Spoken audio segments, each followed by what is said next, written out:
কয়েক বছর আগে ব্যবসায় লোকসানের মধ্যে পড়েন। এর মধ্যেই চরম সিদ্ধান্ত নিলেন এক ব্যবসায়ী।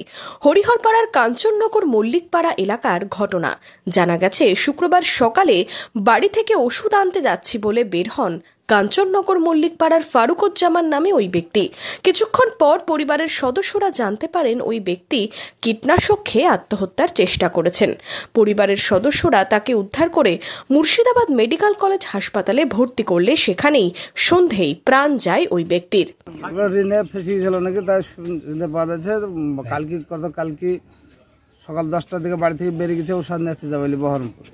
ওষুধ নিয়ে আসতে গিয়ে এখন মানুষের চিন্তা টেনশনে গাছতলায় বসে মাঠে বসে নিজে নিজে বিষ কিনে খেয়ে আমাদের সঙ্গে কথা হয়েছে। ভালোভাবে ফোন করেছিল বাড়িতে যে বিষ খেয়েছে ভাই, একটু আমাদের কাকার ছেলেকে ফোন করেছিল। তারপর সে ওখান থেকে আমরা গাড়ির ছুটি শুনতে পেলাম যেরকম বিষ খেয়েছে। গিয়ে দেখছি তো হ্যাঁ, গাছতলায় বসে বিষ খেয়েছে। তো বিষ কেনে খালেন তো অনেক ঋণে ফেসে গেছে, তাই আমাকে নিজে বিষ কিনে খেতে হয়েছে, উপায় নাই। তাই বলি লিখেছিল বহরমপুরে আমাদের সঙ্গে নিজে ইচ্ছা গাড়িতে উঠেছে, নিজের ইচ্ছায় নিজে হসপিটালে ভর্তি করলাম। ভর্তি করার পরে অবনতি খারাপ, আস্তে আস্তে বিকেল সন্ধ্যা 6:30টার দিকে মারা গেছে। ব্যবসায়ীর এমন সিদ্ধান্তে শোকস্তব্ধ তার পরিবার এবং গোটা এলাকা।